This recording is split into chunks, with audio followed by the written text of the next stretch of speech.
Welcome one, welcome all to WFRV Plus Sports Night. Cameron's there with you solo on this Monday to start the week. Hope everyone had a fantastic day and is ready to talk some sports. Because I know I always am ready to talk sports, and there's plenty to talk about. And usually we get going with the Packers, right? That's been common practice over the last 6 months, but Super Bowl 60 just wrapped up. Packers, of course, not in it, and they made a lot of their headlines over the last 3 weeks or so with Jeff Hafley going down to Miami, pretty much taking the entire defensive staff, and then the offensive staff, a bit of a shakeup with quarterbacks coach Sean Mannion going over to Philly. Brian Gutekunst finally speaking after the Packers confirmed that they have extended his contract as well as that of Matt LaFleur and Executive Vice President, Director of Football Ops, Russ Ball. That's the Packers news that we have already glossed over the last 3 weeks, and we've done so extensively. Maybe it's less of a gloss over and more so covered in every single capacity imaginable. Let's actually start the show. I was thinking about starting with Milwaukee Brewers news because baseball's right around the corner. Pitchers, catchers reporting soon. You got camp, then spring training, and then the season starting in about a month and a half, or what is it, a month now? But let's talk about Super Bowl 60. Micah Parsons made a comment during Super Bowl Media Week. He hosted a podcast, his podcast called The Edge, had a few players on. I think he had A.J. Brown and Bryce Young on at the same time, and then brought on Myles Garrett, who, funny enough, came with his 2 Defensive Player of the Year trophies just to flaunt it in Micah's face. But Micah made a comment about that this is just not what the Super Bowl is supposed to look like. This was before the game. Now, of course, we all saw what happened in the game, and it was quite boring. And largely because Seattle's defense just overwhelmed that offensive line for New England. Micah tweeting afterward, "See, I told you guys, I warned you. This is not what the Super Bowl is supposed to look like." Now, of course, he is a bit partial toward his own team. And when A.J. Brown and Bryce Young asked what he meant by that, he said, of course, the Green Bay Packers should be in it. So, that's his standpoint and his viewpoint, which is why he felt like this isn't what the Super Bowl is supposed to look like. But despite Seattle and New England showing that they were probably the 2 best teams in the NFL, both 14-3, both top 5 offenses and defenses in the league, something felt like it was missing on the AFC side, which is what we saw in the Super Bowl. I don't know what point, it might have been the divisional round.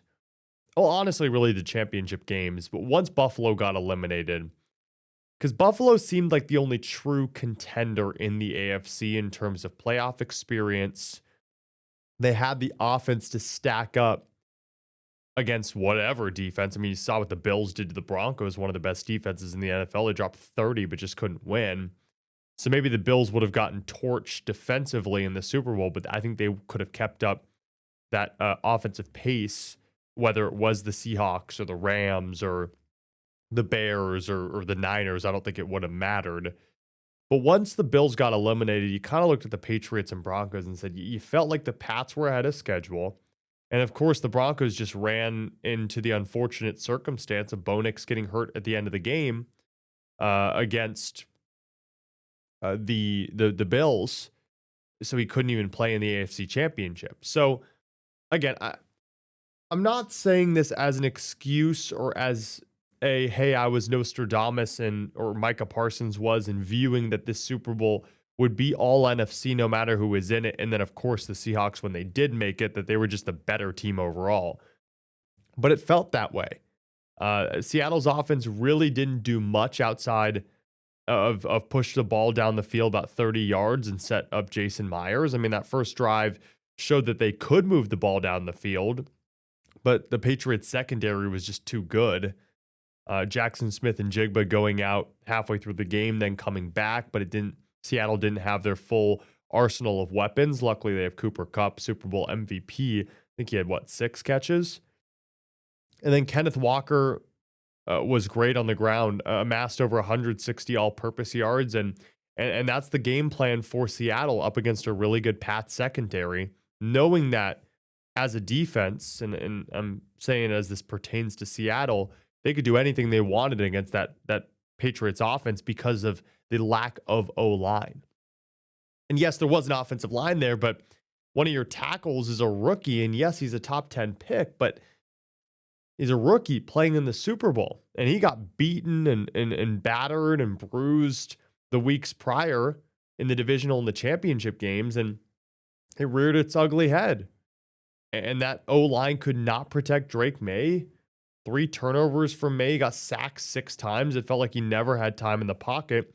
And for a Patriots team that really didn't have a very talented wide receiver core, and Mac Hollins, Stephon Diggs, Pop Douglas, like they're good. But where the Patriots really make their dues is when you give Drake May enough time, and then you can rely at least a little on the run game. Seattle was even dominant against that. We didn't really see the full effects of Travion Henderson and Ramondre Stevenson. He is such a bully back in short yardage situations, but it felt like every third down was a mile away for the Patriots. It was Seattle's game to lose, and they didn't lose it, largely because of that defense. It's now 2 Seattle Super Bowls in the last dozen years, both of which were pretty much won by the defense. Uchenna Nwosu with that pick 6. There was a fumble recovery at a different point of the game. And from all levels, Seattle played one heck of a ball game. Julian Love had that INT on an errant throw by Drake May. Yeah, it was a boring Super Bowl. I'll be the first to say it, right? I don't think anyone looks at that Super Bowl and says, well, wow, that was entertaining. The halftime show was pretty entertaining. But outside of that, I mean, when you don't know who's going to win the MVP, when it's not clearly the quarterback, and you still don't have an idea of who's going to win it, and you think maybe the kicker is going to win it, Jason Myers with 5 field goals in the Super Bowl, the first time that's ever happened, the pride of Marist College or Marist University, that's when you know it's a snooze fest. Now, it picked up in that fourth quarter. Seattle gets the first touchdown of the game to A.J. Barner, and then the Patriots come right back with 2 deep balls to Mac Hollins. New England gets the ball right back after Michael Dixon's great punt to pin them inside the 10. He did that 3 times on the game. But then that throw by Drake May with 9 minutes to go in the game, and that sunk the comeback for the Pats because it felt like they had the momentum after that Hollins touchdown reception to make it 19-7. I don't even know why in that situation you don't go for 2 to make it 19-8. Now you need just a touchdown, 2-point conversion, and a field goal, down by 11, beside the point. Yeah, Drake May couldn't get anything going. And I feel bad for Drake May because this guy is way ahead of schedule. This team is way ahead of schedule. That being said, they were there. And their defense kept them in it. It was 9-0 at the half. If the Patriots do anything, it's a 1-score game. Just couldn't do anything. That offensive line was terrible. I mean, there's no ifs, ands, or buts about it. Yeah, did Drake make some questionable plays? Sure. The moment get to him? Probably. At times. But let's be completely honest and frank about the situation. That offensive line couldn't stop a thing. And that's not discrediting Seattle. The Seahawks had a great game plan on defense and the buy-in from that Seattle team after missing out on the playoffs last year, playing in one of the toughest divisions in the NFL, in which the worst team in the division lost so many games decided by 4 or fewer points. And now they've just hired someone from the Rams staff as their head coach. You know that offense might start to electrify itself. But the Rams, the Niners, I mean, Kyle Shanahan could have been coach of the year with how he guided the Niners amid all those injuries. And the Rams, I mean, talk about 3 dogfights against the Seahawks. But the belief offensively and defensively, and what Seattle showed me against the Rams the previous 2 times they played them was offensively they could hang. Now they get to the Super Bowl against the top 5 defense in the Patriots, and you know they move the ball, right? That's all you need to do when you know that your defense is dominant. But if it wasn't for Seattle's defense, we're talking about missed opportunities. We're talking about lack of red zone efficiency. Even though, honestly, they barely even got in the red zone. Jason Myers had to make, 40-yard field goals, so just right outside the red zone. But to think that if the Patriots offense does anything, even when it was, again, 12-0, score a touchdown, all of a sudden you get one more touchdown and you're leading the game. It just felt like empty possession on both ends, but Seattle did just enough to get into Patriot territory. I mean, the Pats had, 51 yards of total offense, I think it was, in that first half. It's just, it's unacceptable, but this is my thing. Everyone knew going into the game it was going to be a defensive battle. You got two defensive-minded head coaches, don't care if Mike McDonald doesn't call the plays. It's how they play the game. So is it more of a gripe on Josh McDaniels, the assistant coach of the year, for not formulating a game plan that worked against Seattle's defense, knowing how talented they were? Sure. But again, that offensive line, as much as you can prep, had no answers for Seattle's D-line throughout the game. It felt like short yardage situations or a sack for Drake May. And May is not your patient Tom Brady-like quarterback. I remember, as someone growing up in San Diego, as someone growing up around the San Diego Chargers, now the LA Chargers, divisional game, was it 2018 or 2016? One of the two. Pats Chargers. Phillip Rivers, Tom Brady. The Patriots chewed up that clock like it was nobody's business, dropped down little check down passes to Danny Amendola, to Julian Edelman. I mean, it got to a point where I'm in my, powder blue Chargers jersey, because of course, growing up a Chargers fan, being from San Diego, I'm like, can anyone stop this? It's just not who Drake May is. And you can tell by even that deep ball that got picked off by Julian Love. And on the drive prior to that ball to Mac Hollins was incredible in between five players in the secondary for Seattle. Drake May is your gunslinger. And because they couldn't get the run game going and the offensive line couldn't protect anything, Drake May had no time at all. It felt like a pass every time. And his dropbacks, I mean, he finished his drop back and half of Seattle's team was in the backfield. So I don't put this one on Drake May. I really don't. And on Seattle's side, once you complete enough passes, you gain a little advantage on those edges because Sam Darnold can utilize his legs. It's when Kenneth Walker comes alive. And again, over 160 all-purpose yards, and that's what happens. He's your Super Bowl MVP. And when you have an incredible secondary, as the Patriots do, and they have a good D-line, but Seattle's O-line held up enough, at least enough, to allow Walker to bounce to the outside. And it felt like the Patriots, just the line of scrimmage was not their friend offensively. And that's why Seattle won the Super Bowl. We're going to take a break on WFRV Plus Sports Night. When we come back, we'll talk more Super Bowl, as well as more on the Milwaukee Brewers making a trade, sending a fan favorite to Boston. That's next on the show. And we're back on the show, WFRV Plus Sports Night, talking Super Bowl 60, which was yesterday.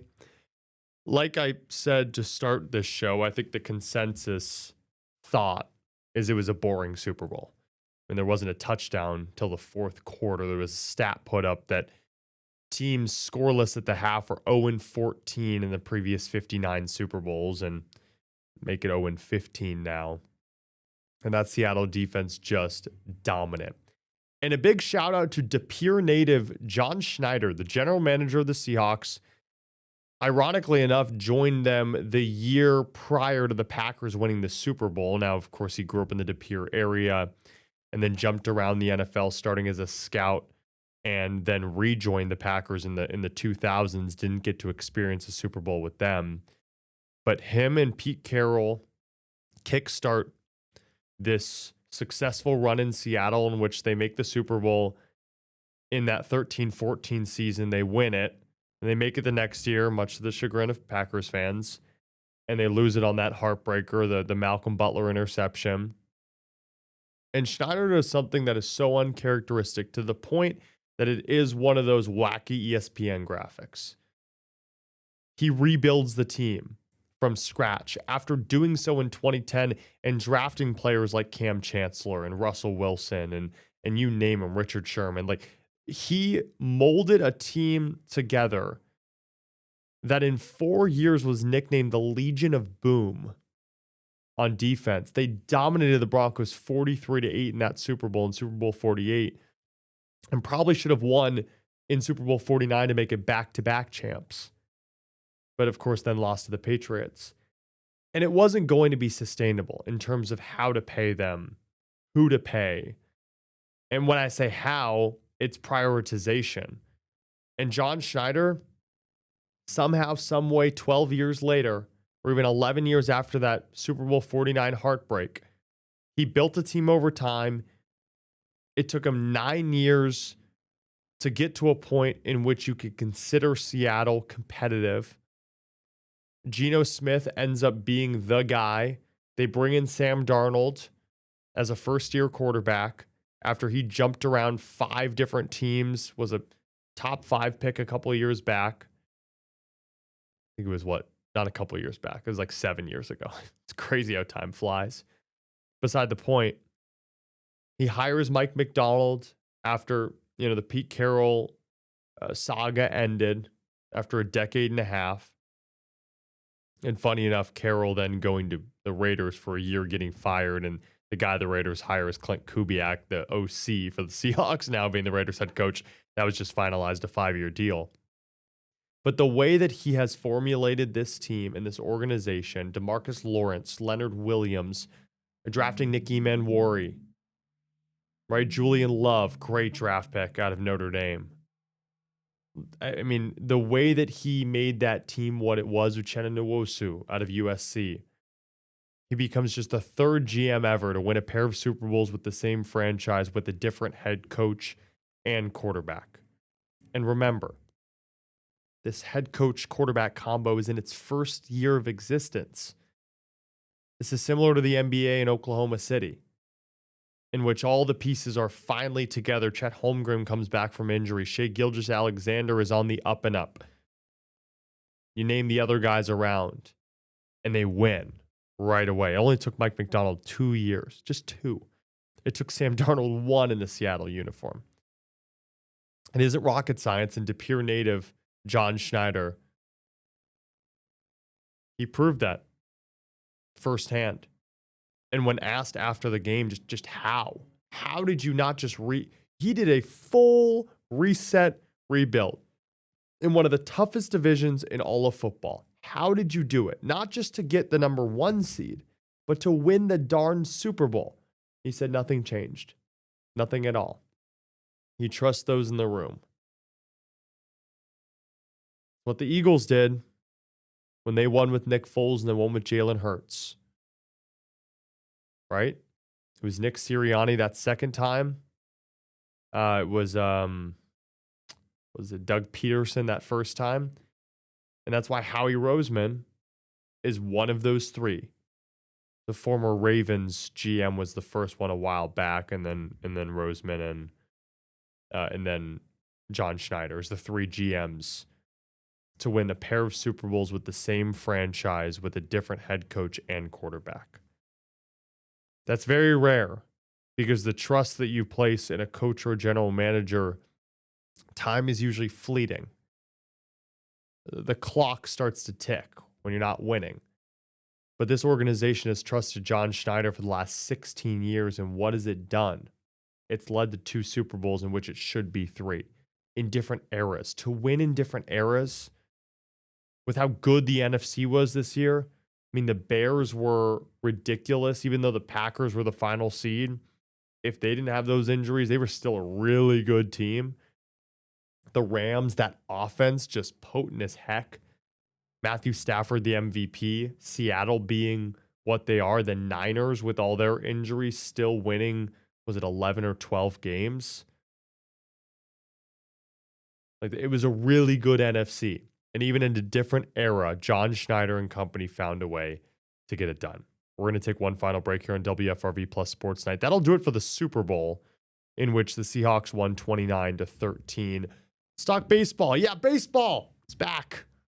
Should be a fun season of Brewers ball after they made it all the way to the NLCS for the first time in a 7-year span. But they did just trade away one of their key pieces that got them there a year ago, and we'll chat about it on the other side. Let's wrap things up. WFRV plus Sports Night. Usually hop on this show, right? You've done a lot of research. You can just talk, right? I got the names in my mind.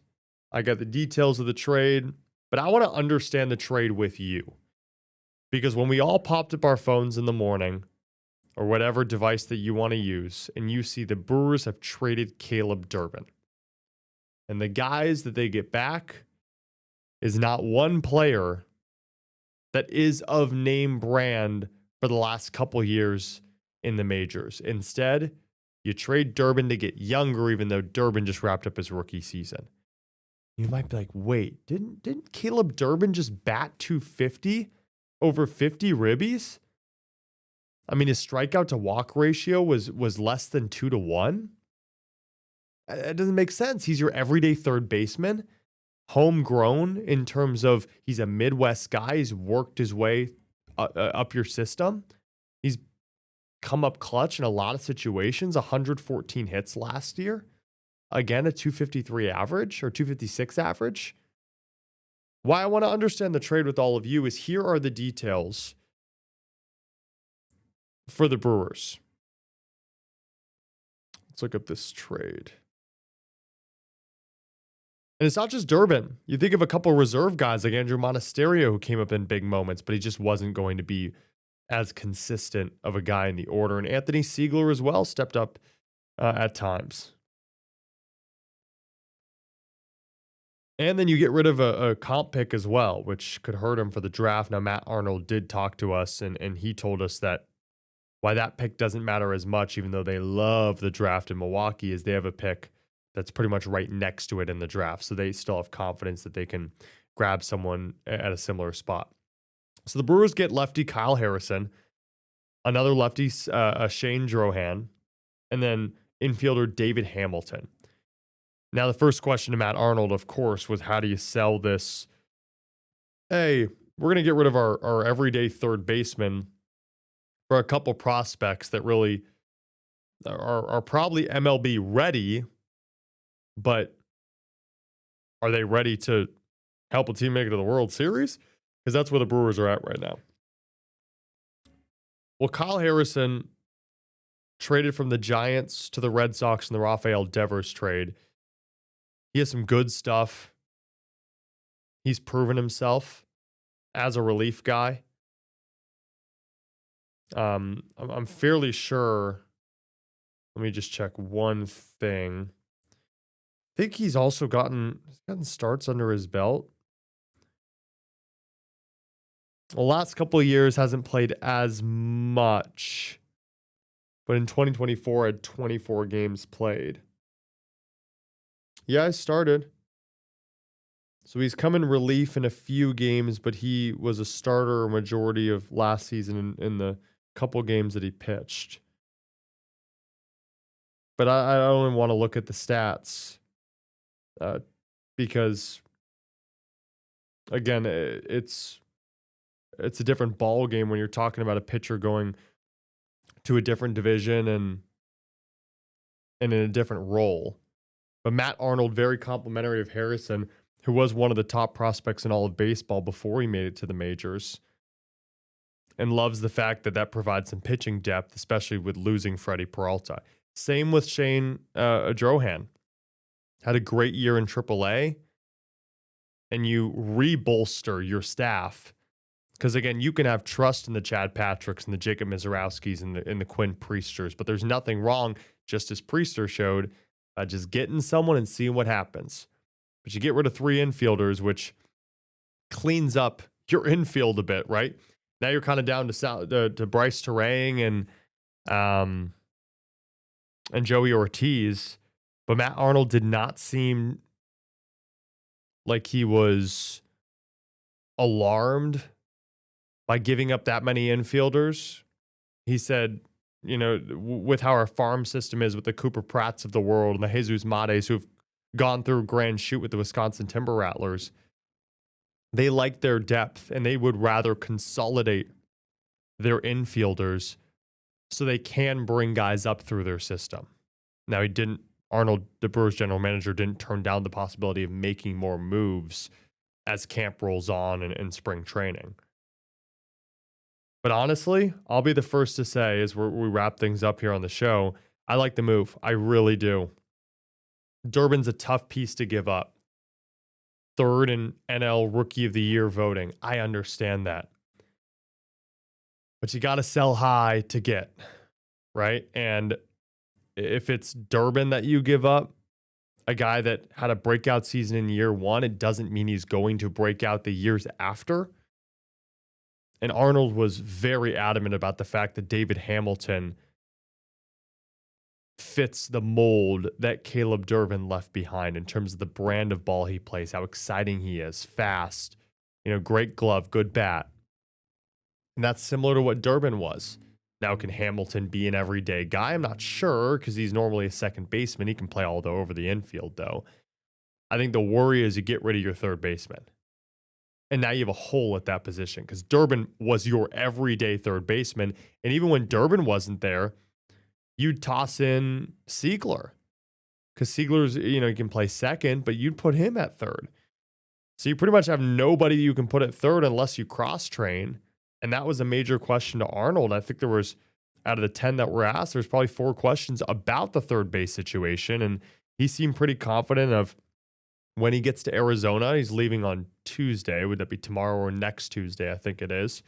That they'll discuss that. And Pat Murphy backed him up on everything that he said, according to Arnold.